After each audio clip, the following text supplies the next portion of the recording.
और भरतपुर में आरक्षण की मांग, सैनी समाज का आंदोलन जारी है। तीसरे दिन भी जयपुर आगरा हाईवे जाम है। सैनी समाज ने वार्ता के लिए 10 सदस्यीय कमेटी गठित की। मंत्री विश्वेंद्र सिंह, संभागीय आयुक्त ने संयोजक को बुलाया। आरक्षण संघर्ष समिति के संयोजक को वार्ता के लिए बुलाया गया है।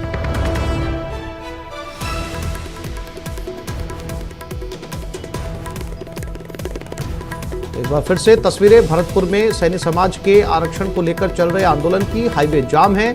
जयपुर आगरा ये हाईवे बताया जा रहा है। हालांकि पुलिस ने सड़क से गुजरने वाले वाहनों के लिए एक डाइवर्ट रूट तैयार किया है। दीपक एक बार फिर से हमारे साथ जुड़ गए। दीपक, क्या बातचीत की गुंजाइश बनती हुई नजर आ रही है? बातचीत से कोई रास्ता निकलता हुआ नजर आ रहा है यहाँ पर?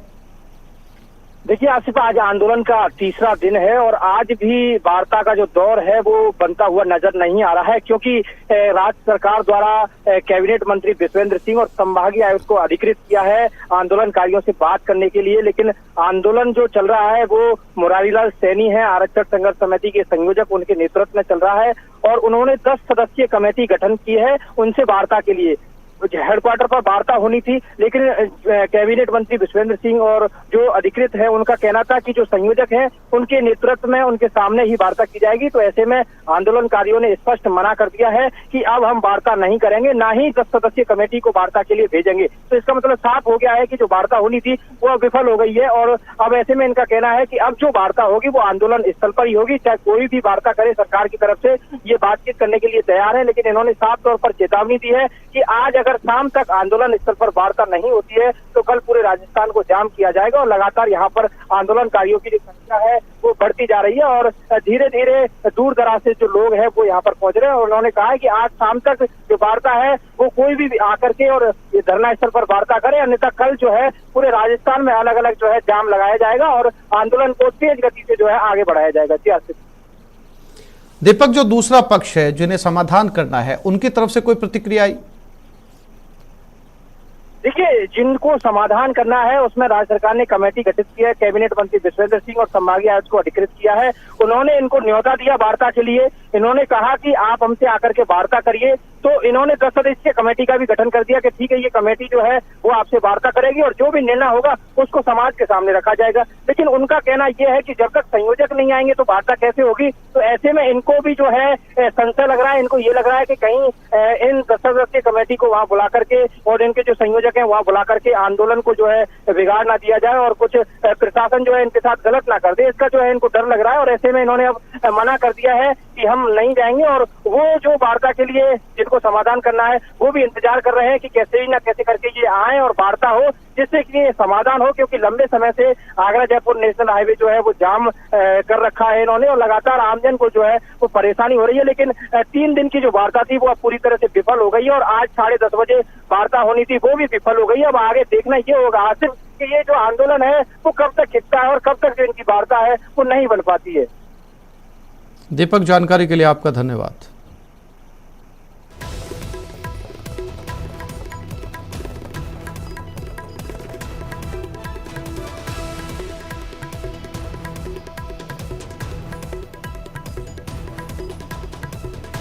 चित्तौड़गढ़ के भदेसर थाना के नाहरगढ़ गांव में सोमवार रात को 2 भाइयों के परिवार में नाली विवाद को लेकर खूनी संघर्ष हुआ, जिसमें दोनों परिवार के 7 लोग घायल हो गए और इन्हें इलाज के लिए चित्तौड़गढ़ जिला मुख्यालय स्थित सांवलियाजी राजकीय सामान्य चिकित्सालय में भर्ती करवाया गया है। बताया जा रहा है कि सोमवार की रात को 2 चचेरे भाइयों कालू लाल माली और शंभू दयाल माली के परिवार में नाली को लेकर बहस शुरू हुई और फिर मारपीट शुरू हो गई। इस दौरान दोनों परिवारों ने एक दूसरे पर तलवार और दूसरे धारदार हथियारों से वार किए। इसमें एक महिला और नाबालिग लड़की सहित 7 लोग घायल हो गए। सूचना मिलने पर भदेसर थाना पुलिस मौके पर पहुंची और मामले की जांच शुरू कर दी।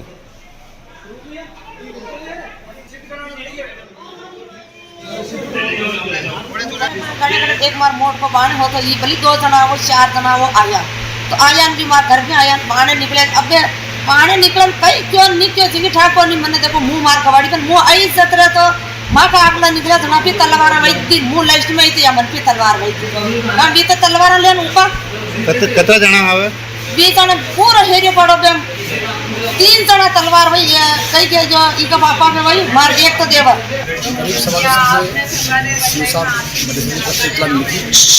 जिस पर मैं यहाँ सांवरिया हॉस्पिटल आया हूँ। यहाँ पर नाहरगढ़ के 2 पक्ष आपस में किसी नाली की बात को लेकर के लड़ाई झगड़ा दोनों पक्षों का इसमें एक पक्ष से 5 आदमी मजरूब हैं, एक पक्ष से 2 आदमी हैं। जिनमें जिस तरफ से 5 आदमी थे उनमें से एक आदमी की जिसका नाम है समुदयाल, उसको उदयपुर रेफर किया जा रहा है, बाकी का यहीं इलाज जारी है। और जयपुर में रफ्तार का कहर देखने को मिला। सीकर रोड पर हादसा हुआ, बस ने बाइक सवार को कुचल दिया। बाइक सवार की दर्दनाक मौत हो गई।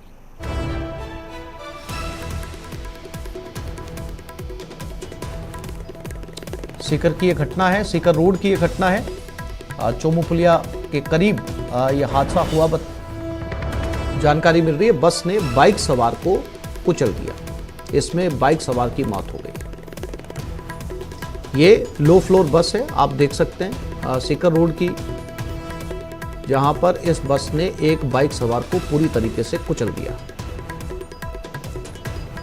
आम लोगों ने बस को निकालने की कोशिश की ताकि बाइक को नीचे से निकाला जा सके।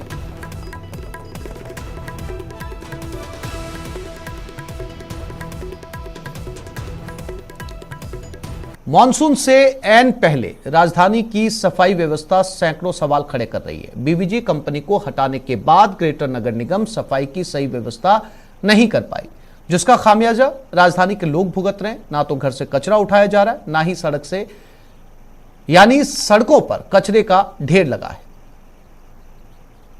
कभी कभी उठता है, कभी नहीं उठाते। शनिवार दितवार तो आता ही नहीं है कोई। और ये रोड पर आना जाना ही मुश्किल हो जाता है। ये रोड पर आ रहा है कचरा। सुबह शाम के टाइम ऑफिस टाइम है ना, तो सर ये निकलना मुश्किल हो जाता है ट्रैफिक को। ये राजधानी की सड़कों का हाल है, जहां देखें दूर दूर तक कचरा ही कचरा। दरअसल राजधानी जयपुर में डोर टू डोर कचरा संग्रहण करने वाली कंपनी बीवीजी को ग्रेटर निगम ने काम से हटा तो दिया, लेकिन खुद का इंतजाम नहीं कर पाई। जब से निगम ने बीवीजी को हटाया है, लोगों के घरों पर कचरा उठाने के लिए ऊपर पहुंचना बंद हो चुके हैं। समस्या सर एक तो ये कचरे के समाधान की होनी चाहिए। इसमें क्या है, गाड़ी टकराने का भी सर होता है। सुबह शाम क्या ट्रैफिक बहुत होता है, तो ये कचरा समाधान एक ये नाला खुला पड़ा है, तो उससे बीमारी मतलब परेशानी हो रही है। ग्रेटर निगम ने बीवीजी कंपनी को कचरा संग्रहण से बाहर का रास्ता दिखाने के साथ ही जोन वाइज घर घर कचरा संग्रहण की वैकल्पिक व्यवस्था की थी, लेकिन ये कागजी साबित हुई। 6-7 महीने से परेशान हो लगातार, शिकायत करते हो कोई आता नहीं। अभी आई गाड़ी हाँ, अब शिकायत करते हो तो गाड़ी आती, बाकी नहीं उठाने आते कोई। बाकी की ज्यादा ढेर लग जाए तो शिकायत करनी। और कचरा उठाने के लिए अंदर कोई गाड़ी आती है? अंदर को नहीं आ रही, 1.5 साल से अंदर गाड़ी नहीं आ रही है। और बाहर ही फेंकना पड़ता है कचरे को। बाहर तो जब राजधानी की सड़कें कचरे का ढेर बनती जा रही है, तब ग्रेटर निगम की मेयर संसाधनों की कमी बताकर इसमें सुधार का वादा कर रही हैं। जो सफाई व्यवस्था है उसके लिए संबंधित एसआई, सीएसआई और डीसी हेल्थ है, वो इस पर काम कर रहे हैं। वो कोशिश करें कि अच्छे से अच्छा निगम अपने खुद के संसाधन के माध्यम से अभी कर रहा है, और संसाधन अभी लिमिटेड है, और नया जो टेंडर है उसमें थोड़ा टाइम लग रहा है। तो 5 जुलाई से अच्छी व्यवस्था हो जाएगी। सवाल सिर्फ संसाधनों का नहीं है। निगम महापौर की विजिट के दौरान ही 120 सफाई कर्मचारियों में से 65 कर्मचारी ही उपस्थित नजर आए। सवाल है, जब सफाई कर्मचारी ही मौजूद नहीं होंगे तो सफाई होगी कैसे? खासकर मॉनसून की आहट के बीच गंदगी का ये खेल राजधानी पर भारी पड़ सकता है। महेश दाधीच, न्यूज़ 18 राजस्थान, जयपुर।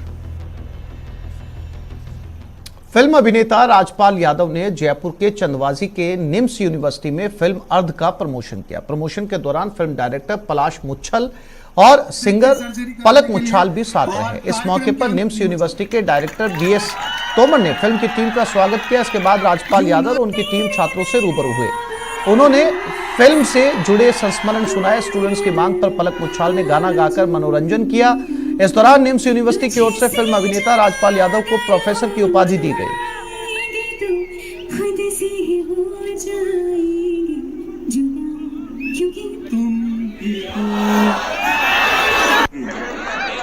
तो आपको रिकॉर्ड करने की कोई जरूरत नहीं है।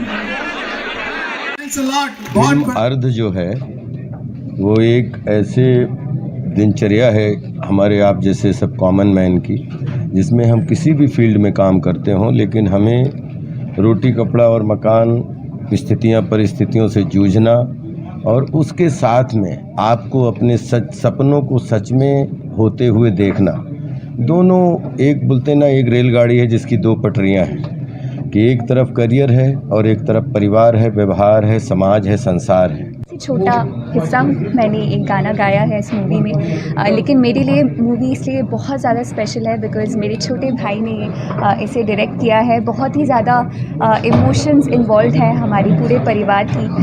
मैं तहे दिल से शुक्रगुजार हूँ ऑडियंस की, इतना सारा प्यार मिल रहा है। आज मूवी टॉप 10 में भी आ गई है। छत्तीसगढ़ की 17 साल की लड़की जिसकी लाश कोटा के पास के बोराबास के जंगल में मिली। इसके मर्डर केस में आरोपी फेसबुक फ्रेंड किशन ठाकुर के मोबाइल से कई सनसनीखेज खुलासे हो रहे हैं। पुलिस ने मोबाइल से मिले डेटा और कॉल डिटेल के आधार पर कई और लोगों से पूछताछ की। साथ ही पुलिस ने वारदात के लिए इस्तेमाल की गई दोनों स्कूटी को भी जब्त कर लिया है। पुलिस अब मृतक लड़की के दोस्तों के बयान दर्ज कर रही है। आपको बता दें कि बुधवार की रात लड़की की लाश बोराबास के जंगल में मिली थी।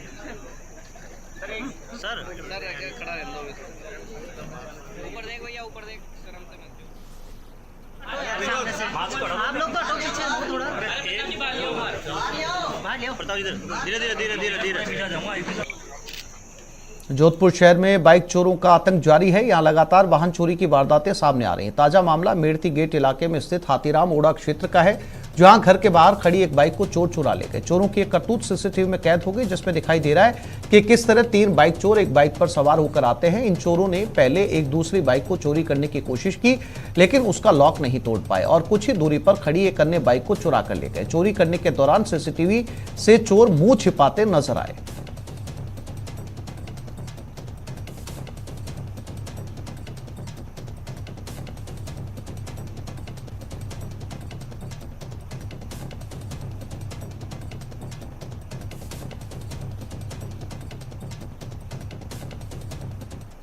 सिरोही में सड़क हादसा। सिरोही पिंडवाड़ा स्वरूपगंज हाईवे पर दूध का टैंकर पलट गया। टैंकर पलटने से दूध बह गया। मौके पर पुलिस पहुंची।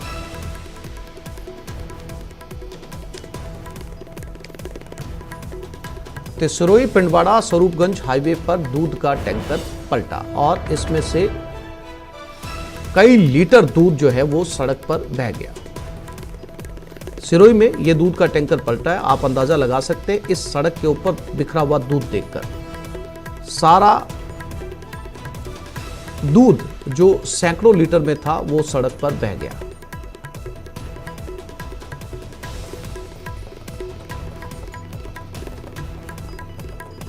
और इसी खबर पर ज्यादा जानकारी के लिए बात करते हैं हमारे संवाददाता प्रतीक के साथ। प्रतीक, ये हादसा कैसे हुआ और कितना लीटर दूध था जो सड़कों पर बह चुका है? जी बिल्कुल, ऐसे बताना चाहूंगा कि ये बड़ा टैंकर था जिसमें 20,000 लीटर से भी ज्यादा दूध था, जो स्वरूपगंज हाईवे पर एक बाइक सवार को बचाने के चक्कर में टैंकर अचानक पलट गया, जिससे गनीमत रही कि किसी प्रकार के जन हानि नहीं हुई। लेकिन देखते देखते जब टैंकर पलटा तो हाईवे पर दूध की नदियां बहने लगी और आसपास के ग्रामीण लोग जो है वहां पर दूध भरते हुए लोग जो है वहां पर नजर आए। और बताया जा रहा है कि बाइक सवार जो है जो चल रहा था उसको बचाने के चक्कर में ये हादसा हुआ है। जी आसिफ। प्रतीक, यानी जिस समय टैंकर पलटा आसपास ग्रामीण मौजूद थे, काफी दूध बचाया जा सका? जी बिल्कुल, ऐसे बताना चाहूंगा कि यहाँ पर जब टैंकर पलटा, जब उसकी जो ग्रामीण थे वहां पर, जो होटल वाले वगैरह थे, जो उन्होंने वहां पर ये हादसा देखा और उसको ट्रक ड्राइवर को भी बचाया। लेकिन जहाँ पर जो दूध जो टैंकर से निकल रहा था तो निकलने के वहां पर ही यानी कि लोग जो ग्रामीण जो है वो अपने ड्रम में और बाल्टियों में भरते हुए वहां पर मौके पर ही लोग नजर आए थे। आसिफ जी। प्रतीक, जानकारी के लिए आपका धन्यवाद।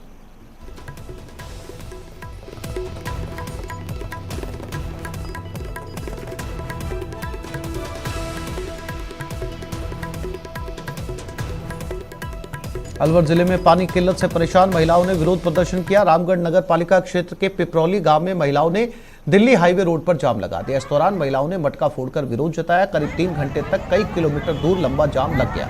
आक्रोशित महिलाओं ने एम्बुलेंस को भी जाम के दौरान निकलने नहीं दिया। आक्रोशित महिलाओं का आरोप है कि पिपरौली गांव में सालों से पीने के पानी की किल्लत बनी हुई है। महिलाओं को कई किलोमीटर दूर से पानी भरकर लाना पड़ता है।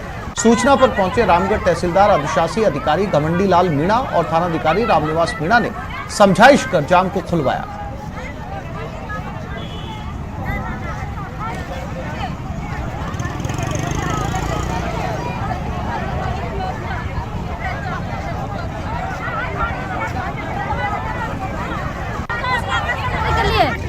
कितने दिन से नहीं आ दिन से ना पानी डोल रहा, भटकता पानी के मारे पिसाए मर रहा, बालक ना हमारा 20 दिन पिसाए मर रहा, भूखा मर रहा, पानी बिगड़। तो कब से लगा रखा जाम? ढेरे से लगा रखो। की वजह से ग्रामवासियों की औरतों ने और आदमियों ने जाम लगाया। यहाँ आकर परमानेंट व्यवस्था के लिए तो टाइम लगेगा, ट्यूबवेल करवाई जाएगी, पर अस्थायी व्यवस्था के लिए टैंकर 10 आज से शुरू कर देंगे। बाकी 3 टैंकर कल से हर मोहल्ले वाइज शुरू करवा दिए जाएंगे।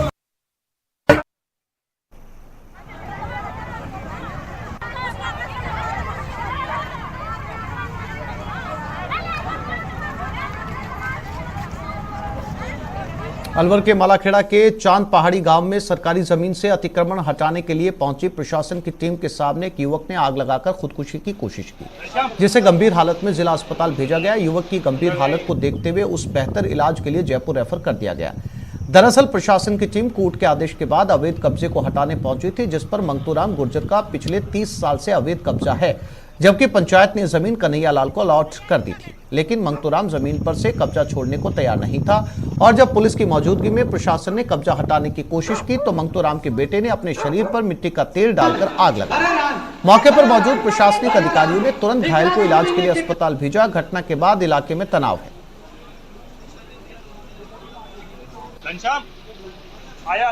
183 बी में फैसलशुदा कोर्ट के आदेशों की पालना कराने के क्रम में मैं जाब्ता SHO साहब और तहसीलदार के साथ हम मौके पर पहुंचे थे। वहाँ एक व्यक्ति द्वारा जो है कार्रवाई शुरू होने से पूर्व भी जो है जब समझाइश की जा रही थी तभी आत्मदाह का प्रयास किया गया है और पहली प्राथमिकता उसके जीवन को बचाने की है। अभी फिलहाल में इतना ही है। तो इस बुलेटिन में फिलहाल इतना ही। नमस्कार।